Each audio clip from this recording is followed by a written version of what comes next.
जिएंगे और मरेंगे ये वतन तेरे लिए, दिल दिया है जान भी देंगे ये वतन तेरे लिए।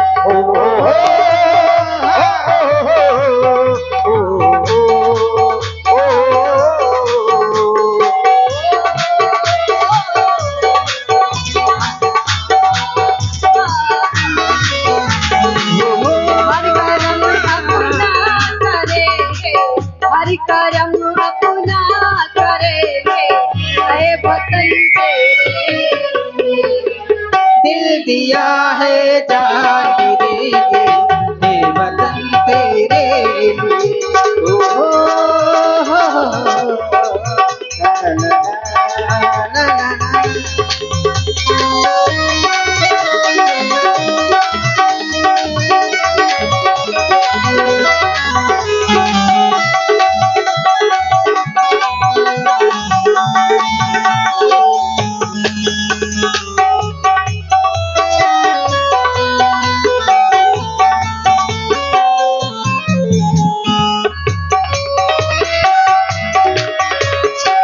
सबसे पहले तू मेरा फिर बाकी हरि के नाम ही, सबसे पहले तू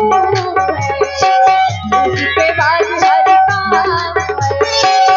सबसे पहले तू मेरा फिर बाकी हरि के नाम ही, ये वतन में रूप मेरे तुझ पे दिल कुर्बानी है, कुर्बानी है।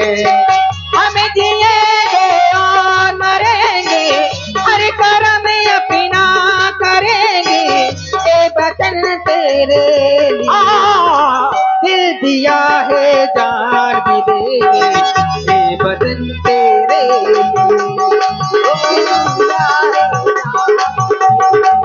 है वतन तेरे लिए।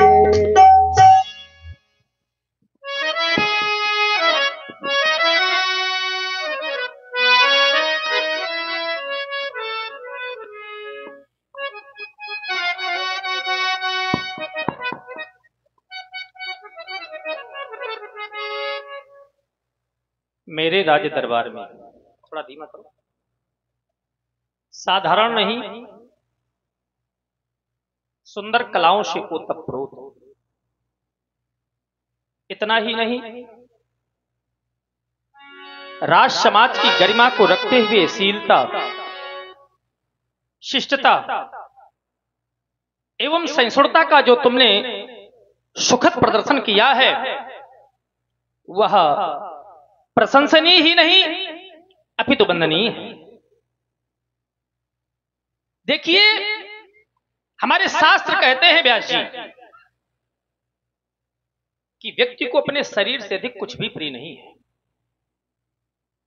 यद्यपि संसार युग्ममय है, दो चीजों से बना है, अगर दिन है तो रात है, सुख है तो दिन है, लाभ है तो हानि है, उसी प्रकार से ब्रह्म है तो प्रकृति है।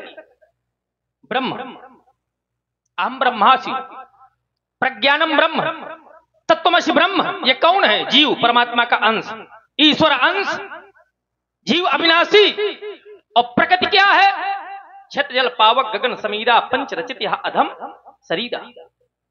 शरीर का निर्माण प्रकृति से है और जो उसके अंदर है, जो बोल रहा है, वो परमात्मा का अंश है। जिस समय निकल जाता है तो अपने बड़े बड़े सगे संबंधी मेरे मित्रों एक दिन रखने के लिए तैयार नहीं होते, जिनके लिए हम सारा जीवन लगा देते हैं। ऐसा है संसार। उसी के लिए कहा गया है कि ये शरीर से अधिक कुछ भी प्रिय नहीं है। लेकिन तुमने कहा है कि अगर कोई समस्या राष्ट्र पर आ जाए तो राष्ट्र प्रेम भी सर्वोपरि है। दिल देंगे, अगर दिल देने से कार्य नहीं हुआ तो सहजता में अपनी जान को न्यौछावर कर देंगे। धन्य है तुम्हारी सच्ची निष्ठा, धन्य है तुम्हारा समर्पित भाव। अगर आज तुम्हारा कहना है तो क्या हम तुम्हारी प्रशंसा की प्रशस्ति में कुछ न कह सके?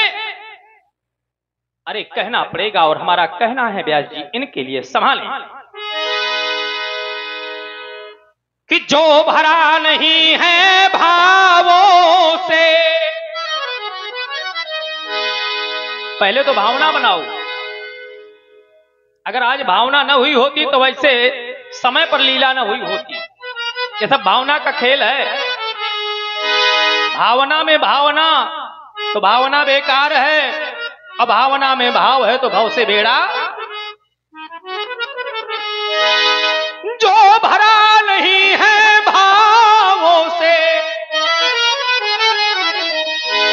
और बहती जिसमें रसधार नहीं,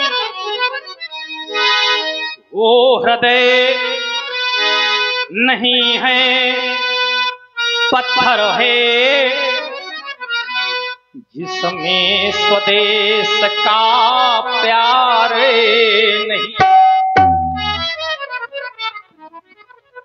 पाषाण युक्त है उसका हृदय, जैसे हृदय में अपने राष्ट्र के प्रति सच्ची निष्ठा एवं सच्ची भावना न हो। देखिए बहुत से लोग कहा कहते हैं कि इस धर्म को मानने वाले इस जाति के हैं।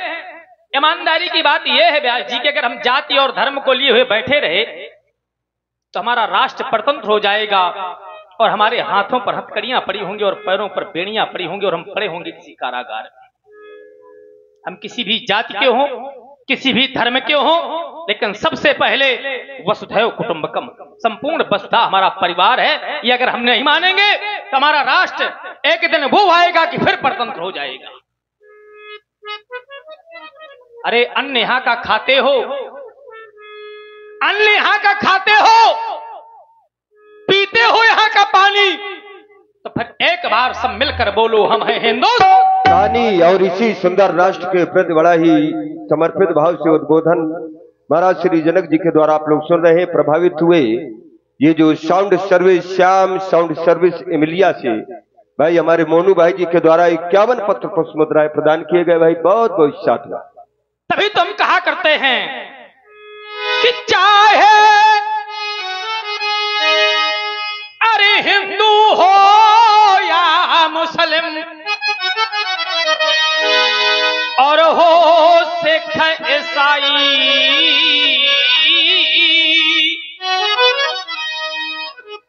पर एक बार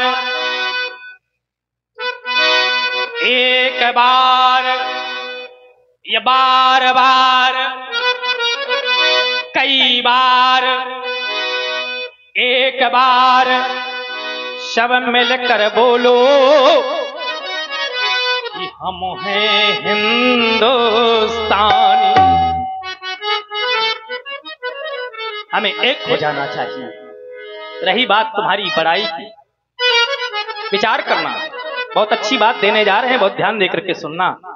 कला और कलाकार बहुत बड़ा अंतर है। लगता है कि दोनों एक हैं। कला पहले थी, आज भी है, आने वाले समय पर भी रहेगी। लेकिन कलाकार जो पहले थे वो आज नहीं है, जो आज हैं वो कल नहीं रहेंगे। कभी इस बात का अभिमान ना नहीं पाओगे। क्योंकि व्यक्ति को समाज में 3 बातों से ही प्रतिष्ठा मिलती है, समाज में यश मिलता है। कौन कौन? आचार्य कहते हैं, व्यास जी कह दे रहे हैं, साहित्य,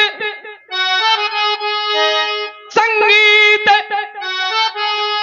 कला विहीना। साहित्य व्यक्ति कहा जाता है राजा क्षेत्रे पूजते, विद्वान सर्वत्र पूजते। क्यों भाई पप्पू भाई? सत्य है।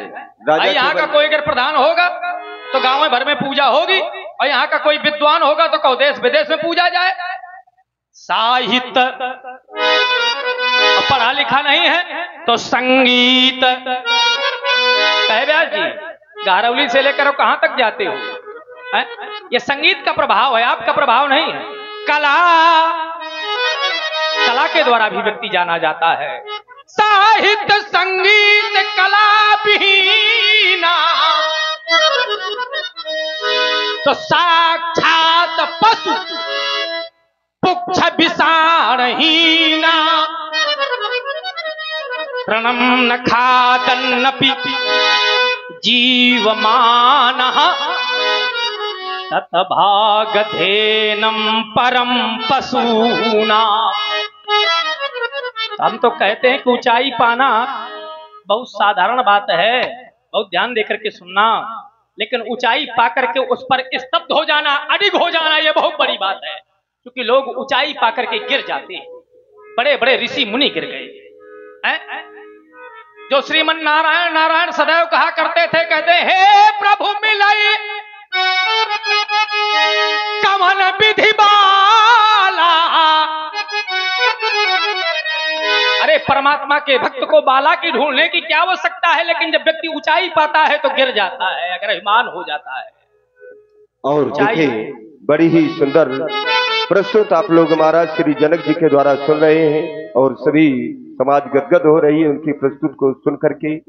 प्रभावित हुए आपके ही क्षेत्रीय जो रामलीला मंडल अध्यक्ष महोदय भाई हमारे आदरणीय बड़े ही सुंदर श्री राम जी की कुशल भूमिका में जो बिहुनी से यहाँ पर पधारे हुए हैं हमारे आदरणीय श्री अंकित द्विवेदी जी, अंकित राम जी, तो उनके द्वारा 101 मुद्राएं महाराज जनक जी की सुंदर प्रस्तुत पर प्रदान किए गए। भाई राम जी के जीवन में हम बहुत बहुत मंगल की कामना करते हैं। जय श्री राम।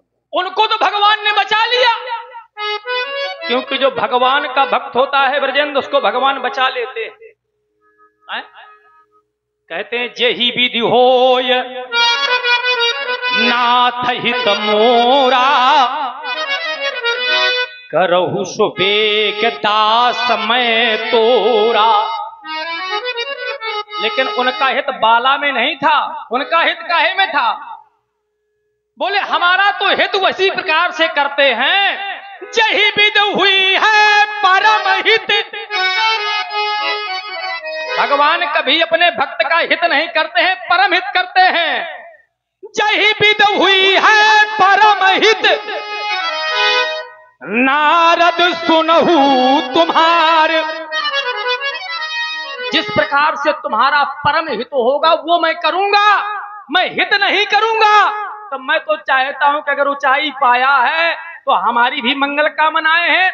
प्रयास तुम्हें करना पड़ेगा कि ऊंचाई पा करके कभी अभिमान ना आवे। जाओ, चूंकि समय अधिक है, विश्राम करो। तुम्हें समाज में मान सम्मान और कीर्ति मिले, विश्राम करो। आए भाई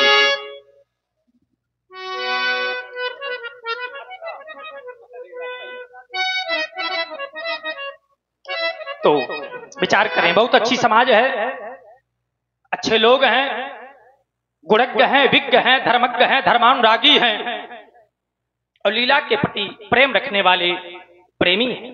भैया